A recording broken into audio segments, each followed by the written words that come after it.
continuidade à nossa série sobre caça às bruxas, o papel das mulheres, a ciência, sua relação com a construção da sociedade capitalista. Eu queria voltar, então, no tema da ciência, o seu papel científico na construção, então, de um pensamento racional, um pensamento legítimo, que tratou de opor natureza e ciência, tratou de opor racionalidade com naturalidade, e tudo isso muito legitimado pelos cientistas da época. E a inspiração para esse episódio é de Isabelle Stanger, que vai justamente olhar para as caças bruxas, olhar para esse processo de uma maneira muito crítica, justamente porque ela busca reativar, retomar certas práticas marginalizadas e que foram desqualificadas ao longo do tempo por esse mundo moderno capitalista, como a magia e a feitiçaria, porque ela vai justamente ver na magia e na feitiçaria possibilidades de resistência política e possibilidades de recuperação de um comum, que é justamente o que a Silvia Frederici fala no seu livro Calígula e a Bruxa, que de fato havia um processo de resistência política ao capitalismo que estava também misturado nesse processo de vida, nessas formas de vida em que as pessoas que eram acusadas de bruxa estavam imersas. Tinha de fato uma vida comum, uma série de atividades, uma sociabilidade muito específica que foi destruída em nome de uma racionalidade capitalista. E Isabelle Stanger, ela vai justamente mostrar como todo esse processo de afirmação da ciência moderna, muitas vezes a partir da destruição ou da condenação dessas práticas tidas como irracionais, equivocadas, ela não se dissociou da expansão do capitalismo ao longo dos séculos. Então, ela trata de politizar, sim, a questão científica e mostrar, olha, a ciência, ela teve lado a lado do capitalismo, ela teve lado a lado para a construção desse modelo de sociedade a partir do momento em que ela apregoava que de um lado estava a ciência, de outro lado estava a magia. E a partir daí a ciência usada como pelo Estado e pelo capital como elemento necessário para a construção de um certo modelo de humanidade, de um certo modelo de racionalidade totalmente oposto aos atos pagãos, aos atos de magia, aos atos de culto às deusas, aos atos também de desobediência civil e de manifestações públicas que eram contra esses grandes acordos econômicos que tiravam a terra das pessoas, que obrigavam as pessoas a terem que vender sua força de trabalho no mercado, tiravam toda a possibilidade de elas terem os próprios bens de produção e pautaram então o que se chamou de globalização capitalística. Isabelle Stanger também vai dizer que esse processo de separação, né, de ciência de um lado e práticas tidas como mágicas de outro, ele também vai poder ser reativado na modernidade, não as práticas mágicas em si, não se trata de resgatar algo do passado, mas ela enxerga essa forma de vida como uma possibilidade de resistência e de criação do novo. Se a gente entende, então, que esse processo de caça às bruxas, esse movimento de demonização e segregação, foi um fator fundamental, não apenas para a acumulação do capital, mas também para a gênese de um processo científico maior, o que a gente tem que questionar, vai dizer Stanger, é justamente o fazer científico, é justamente todo esse processo que é tão honrado, principalmente dentro,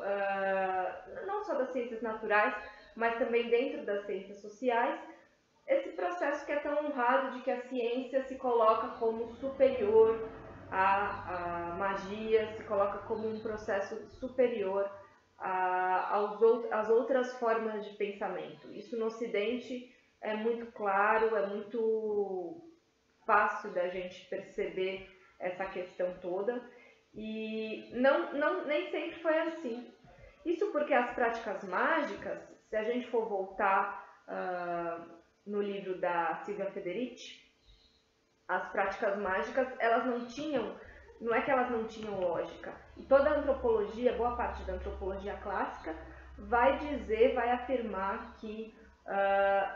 na verdade, a ciência é apenas um elemento, uma maneira de ver o mundo que tem a sua lógica no Ocidente, que se legitimou perante outras lógicas, outras formas de ver o mundo que não estão presentes,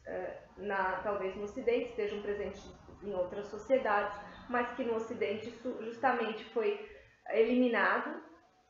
por essa hegemonia. E essa hegemonia começou quando? Começou justamente no processo de caça às bruxas, e também tem uma relaçãozinha ali com o processo de colonização, uma vez que a chegada no Novo Mundo dos colonizadores também ocorreu nesse mesmo período, né, por volta de 1500, 1600, que é também quando começou o processo de caça às bruxas. O que acontece, então, se a gente for fazer uma crítica do processo científico? Ora, o que está em jogo nesse processo científico é que muitas vezes esses conceitos científicos, filosóficos da época, eles serviram de justificativa, de meio, a partir do qual uns se sentiam livres para estudar e categorizar os outros. Ou seja, o biopoder que está em jogo aí. A partir do momento em que esses discursos começaram a surgir, os homens, muitas vezes das classes mais altas, começaram a se sentir no direito de estudar corpos, categorizar o corpo humano, classificar, e aí a gente também vai para a questão colonial, né, de colocar na pior escala de classificação possível aqueles povos que estavam no Novo Mundo, que haviam sido descobertos, que eles tinham tido contato, e as mulheres também estavam sendo cada vez mais categorizadas e classificadas de forma diferente dos homens. Então, todos esses conceitos, de fato, todas essas narrativas entraram no jogo da ciência, entraram no jogo de uma verdade. A ideia de uma racionalidade científica, hegemônica, que serviu, então, como base, como sustentáculo do processo de eliminação de uma série de práticas e de destruição física e cultural, pelo menos a tentativa de uma série de elementos. É isso que Isabelle Stanger vai mostrar no texto dela sobre reativar o animismo. Então, todo esse processo de erradicação cultural e social, e que a ciência é tão bem vista, na verdade, tudo isso teve, né, todos esses crimes, todo esse terror, toda essa destruição e violência contra milhares e milhares de mulheres, de seres humanos. Tudo isso foi cometido em nome da ideia de uma civilização e de uma razão. Então essa é a grande crítica que Isabelle Stanger faz. Afinal, para que serviu a caça às bruxas? Serviu para a construção e para colocar a ciência nesse pedestal. Por outro lado, a magia ganhou um estigma de sobrenatural, ganhou um estigma de anticientífico, mas Isabelle Stanger vai mostrar, na verdade, que a magia foi atrelada ao natural. E ao ser atrelada ao natural, o que acontece é que o natural é visto como oposto ao social, e aí a gente poderia entrar na discussão de Latour, de toda a ideia de construção dessa separação entre natureza e cultura, ou natureza e sociedade, colocando a ação social acima, muitas vezes, da ideia da natureza, colocando ela com um poder muito mais erigido em torno da possibilidade de transformação. Só que essa própria ideia de natural não era como as pessoas viviam, né? Essa própria ideia de natural, ela não se sustentava nesse momento. Foi, de fato, a construção da ideia de natureza, de algo como natural, que gerou, então, esse estigma negativo do que deve ser considerado menos importante, justamente porque é natural. A gente não deve esquecer que foi justamente nesse momento também das caças bruxas que os animais começaram a ser vistos de uma forma diferente, não tão integrados à vida com os humanos, mas eles foram de fato separados, porque eles foram colocados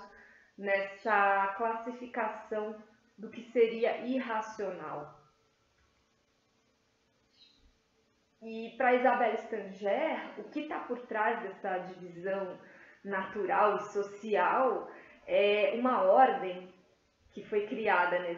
diante desse processo, que é: o homem não deve ultrapassar esse limite, o homem não deve se animalizar. É um perigo, é um problema, é uma questão muito importante trazer a civilização, trazer a contenção dos instintos naturais, trazer a racionalização, trazer a forma de pensar que não o faça cada vez mais se aproximar dos animais e viver em harmonia com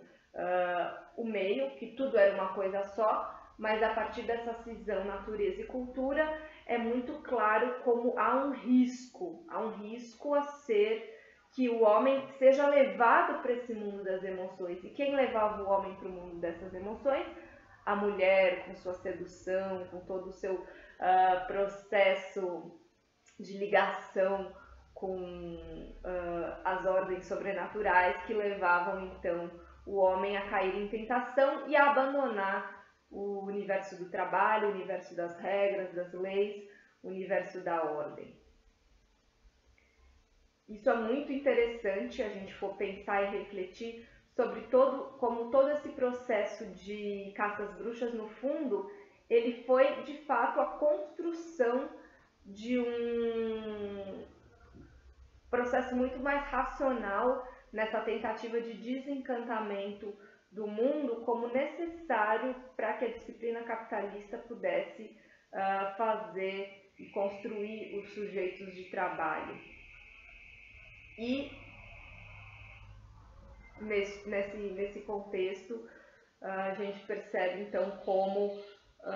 entra em jogo aí uma grande luta entre o que era considerado natural, entre aquilo que era de uma maneira, né, pelos cientistas da época visto uma ojeriza a tudo que pode não ter explicações, que pode ter explicações mágicas, que podem ter crenças por trás, e que, de outro lado, aquilo tudo que deve ser explicado, construído, provado cientificamente. O interessante mostrar é que, diante desse paradigma cartesiano, essa visão orgânica de mundo, ela foi substituída por uma visão que tomou as mulheres, que tomou seus corpos, e que tomou a terra, e que também tomou os animais. E aí entra, eu acho, muito da discussão sobre o especismo, e aí a gente poderia até pensar em vegetarianismo, veganismo, todas as discussões que a gente vê hoje, porque mulheres, terra e animais passaram a ser considerados como recursos que estão aí disponíveis, discursos permanentes que podem ser usados, que podem ser usufruídos e que estão ali de um outro lado, né? Que não é o lado do homem branco racional. E aí não só mulheres, terra e animais entram, mas eu colocaria também os povos que foram colonizados, que sofreram a colonização, que sofreram o terror do processo colonial.